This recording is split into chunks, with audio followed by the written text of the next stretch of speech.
হযরত ইব্রাহিম আলাইহিস সালাতু ওয়াস সালাম আল্লাহর হুকুমে সন্তান ইসমাইলকে সঙ্গে নিয়ে মা হাজরাকে সঙ্গে নিয়ে বাইতুল্লাহর পথে রওনা হলেন।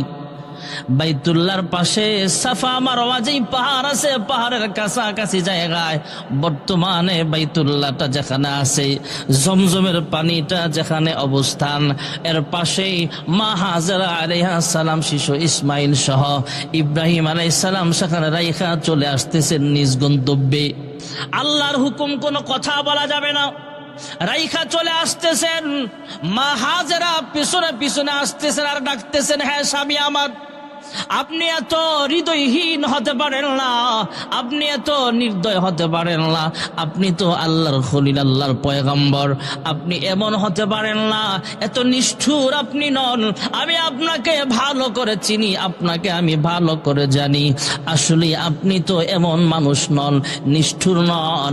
অল্প খাবার আমাদের সঙ্গে আছে, অল্প পানি আমাদের সঙ্গে আছে, এখানে কোনো মানুষের বসবাস নাই, এখানে কোনো পানির ব্যবস্থা নাই, এখানে কোনো গাছ গাছালি নাই, পাখ পাখালি নাই, কিভাবে আমরা বসবাস করব সেই চিন্তা না কইরা আমাদেরকে অল্প পানির ব্যবস্থা করে দিলেন, অল্প খেজুর খাবারের ব্যবস্থা করে দিয়া আপনি রাইখা চলে যাইতেছেন। হ্যাঁ স্বামী আমার, জবাব দেন কেন রাইখা যাইতেছেন? মা হাজেরা তিনিও তো ভালো মানুষ, ভালো মহিলা, তিনি আবার পিছন থেকে আবার ডাক দিয়া কয়, স্বামী আমার কেন কথা বলছেন না বুঝতে পারলাম না, আপনি তো আল্লাহর পয়গম্বর, আল্লাহর হুকুম ছাড়া কোনো কাজ করেন না, আমাদেরকে এখানে রাইখা যাওয়া এটাও কি আল্লাহ তাআলার হুকুম কিনা? ইব্রাহিম পয়গম্বর শাহাদাত আঙ্গুল দিয়ে আসমানের দিকে ইশারা দিয়া বুঝালেন, হা হাজেরা এখানে রাইখা যাওয়া এটাও আল্লাহর হুকুম। জুরুকন সুবহানাল্লাহ। মা হাজেরা আবার স্বামীকে সান্ত্বনা দেয়, স্বামী আবার আপনি আমাদেরকে জনমানবহীন এলাকা মক্কাতুল মুকাররমায় রাইখা চলে যাচ্ছেন, শিশু ইসমাইল দুধের বাচ্চা, কোলের বাচ্চা আমার কোলে আছে, আপনিও জানেন, আমার আল্লাহও জানেন যে আল্লাহ আপনাকে হুকুম করেছেন জনমানবহীন এলাকা, এই পাথুরে এলাকায়, পাহাড়িয়া অঞ্চল মক্কাতুল মুকাররমায় আমাকে এবং শিশু ইসমাইলকে রাইখা যাওয়ার হুকুম যে আল্লাহ করেছেন, আপনি পেরেশান হবেন না, দুশ্চিন্তা করবেন না, আমাদের জন্য, আমাদের রিজিকের জন্য, বাঁচানোর জন্য সে আল্লাহই যথেষ্ট। জোরকন সুবহানাল্লাহ। হযরত ইব্রাহিম আলাইহিস সালাতু ওয়াস সালাম চলে যাইতেছেন একটু দূরে, যায় বর্তমানে মক্কাতুল মুকাররমায় একটা কবরস্থান আছে জান্নাতুল মুআল্লা, হাজী সাহেবরা দেখে আসছেন, ওখানে মা খাদিজার কবরও আছে। ভাইয়ারা আমার, জান্নাতুল মুআল্লার কাছাকাছি যায়া হযরত ইব্রাহিম পয়গম্বর আল্লাহ তাআলার কাছে দোয়া করে, হে পরওয়ারদিগার আলম, আমার শিশু সন্তান বৃদ্ধ বয়সে আপনি আমাকে একটা সন্তান দিলেন, ফাবাশশারনাহু বিগুলামিন হালিম, আমি আপনার কাছে দোয়া করেছিলাম, রব্বি হাবলি মিনাস সালিহিন, নেককার সন্তান চাইলাম, সন্তান দিলা।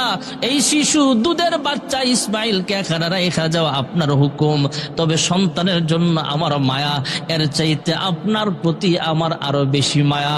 আমি আমার সন্তান আপনার নামে এখানে রাইখা চলে যাইতেছি, তবে আমার সন্তানকে আপনি দেইখা রাইখেন, আমার বিবিটাকেও আপনি দেইখা রাইখেন, এই মক্কা আবাদ করে দেন, খাবারের ব্যবস্থা করিয়া দিয়েন, পানির ব্যবস্থা করে দিয়েন, কিছু মানুষের মন মক্কার প্রতি তাদের মনটা ঝুঁকায়া দিয়েন। সুবহানাল্লাহ বলেন। মক্কার প্রতি মানুষের মন মুহাব্বত আপনি ঝুঁকায়া দিয়েন। হযরতে ইব্রাহিম পয়গম্বর চলে গেলেন দোয়া কইরা, এদিক দিয়ে মা হাজরা আলাইহিস সালাম সন্তানকে নিয়ে বসবাস করতেছে। গত জুমায় বা আগে আপনারা ঘটনা শুনেছেন, সাফা মারওয়া সাই করা ওয়াজিব, এটার কারণ হলো মা হাজরা 7 বার চক্কর লাগাইলেন, ইসমাইলের পায়ের গোড়া থেকে আল্লাহ তাআলা পানির ব্যবস্থা করে দিলেন, জমজমের পানি, এমন একটা পানি যেই পানি খাইলে ক্যান্সারের রোগীও আল্লাহ ভালো করে দেয়। যেরকম সুবহানাল্লাহ।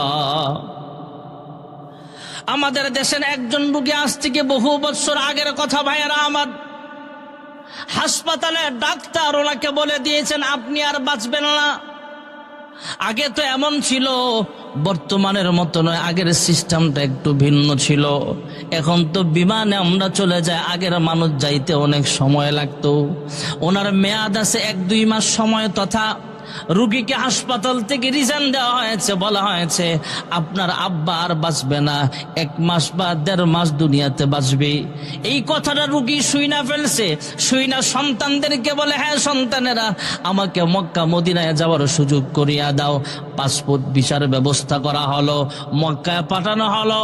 1.5 মাস 2 মাস যেই সময় বেঁধে দেওয়া হয়েছে রুগীকে, 2 মাস বাইচা রইলেন। এরপরে 3 মাস পার হয়ে গেল।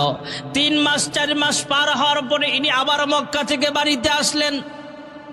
বাড়িতে আইসা যে হাসপাতালে ডাক্তার বলেছিলেন আপনি 2 মাস সর্বোচ্চ দুনিয়াতে বাঁচবেন, সেই হাসপাতালে গিয়া বলে, হে ডাক্তার, আমাকে একটু চেক আপ করে দেখেন আমার কি হয়েছে। আপনারা আমাকে ডেট দিয়েছিলেন 1.5 থেকে 2 মাস আমি বেঁচে থাকবো, এখন 5 থেকে 6 মাস সময় হয়ে গেছে, এখনো আমার মরণ হয় নাই। যেরকম সুবহানাল্লাহ। আমাদের একজন মুসল্লি হার্টের রোগী না কিসের রোগী আমাকে একদিন বলতেছে, হুজুর দোয়া কইরেন। কি হয়েছে? ডাক্তার মেয়াদ দিছে সর্বোচ্চ 2 মাস বা 3 মাস বাঁচবেন। উনি 3 মাস পার হয়ে আরো কিছুদিন পরে আবার দেখা করছে আমার লগে। দেখা করে হুজুর দোয়া কইরেন, ডাক্তার মেয়াদ দিছিল 100 দিনের বা 90 দিনের, এখন 120 দিন প্রায় হইতেছে। সুবহানাল্লাহ জোরে কোন না। এই মসজিদের মুসল্লি, এই যে হাতটা দেখছেন, উনি এখনো বাইচা আছে। হাসপাতালে ডেট দিছিল কয় মাস আগে, দেখছেন? হায়াতের মালিক কে? বাস্তব প্রমাণ। ওই রুগী 6 মাস পরে বাংলাদেশে আইসা বলে, কি ব্যাপার, তোমরা তো বলেছ আমি 1.5 মাস বাঁচবো, 2 মাস বাঁচবো, এখন তো 6 মাস পার হয়ে যাচ্ছে, কি ব্যাপার? হাসপাতালের ডাক্তাররা পুনরায় চেক আপ কইরা বলে, কি হয়েছে আপনার? 6 মাস আগে আমরা 2 মাসের হায়াত বলেছিলাম, আপনি পাবেন 2 মাস সময়, হয়তো এখন দেখি সুস্থ হয়ে গেছেন। কোন হাসপাতালে গেছিলেন? সুবহানাল্লাহ। তো আমি দুনিয়ার কোন হাসপাতালে যাই নাই, আল্লাহর হাসপাতালে গেছিলাম। সুবহানাল্লাহ না কই, বুঝলাম না আল্লাহর হাসপাতাল আবার কোনটা? কয় আমি পাসপোর্ট রেডি করলাম, ভিসা রেডি করাইলাম সন্তানদেরকে দিয়া, মক্কায় চলে গেলাম। আল্লাহর হাবিব বলেছেন জমজমের পানি যদি কেউ পান করে তার রোগ বালা মুসিবত দূর হয়ে যায়, গুনাহ মাফ হয়ে যায়। তাই আমি বেশি করে জমজমের পানি খাই, আর আল্লাহর ঘর তওয়াফ করি, আর কাবার গিলাফ দইরা কান্দি, আল্লাহ জমজমের পানির উসিলায় আমার রোগ ভালো করে দেন। 1.5 মাস পার হলো, 2 মাস পার হলো, প্রায় 6 মাস অতিবাহিত হলো, এখনো আমি মরি নাই। জমজমের পানির বরকতে আল্লাহ আমার সব রোগ ভালো করে দিয়েছে। আল্লাহ তাআলা আমাদের সবাইকে সরাসরি জমজমের পানি বেশি বেশি পান করার তৌফিক দান করেন। জমজমের পানি এমন একটা পানি, ক্ষুধাও দূর হয়, কেউ যদি রোগের নিয়তে খায় রোগ ভালো হয়, কেউ যদি গুনাহ মাফের নিয়তে খায় গুনাহও মাফ হয়। আল্লাহ তাআলা আমাদের সবাইকে জমজমের পানি খাওয়ার তৌফিক দান করুক, সকলে বলে আমিন।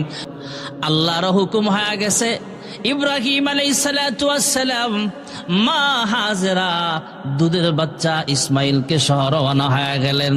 নিজের দেশ থেকে মরুভূমির পথ পাড়ি দিয়া, পাহাড়ি অঞ্চল পাড়ি দিয়া, জনমানবহীন এলাকা।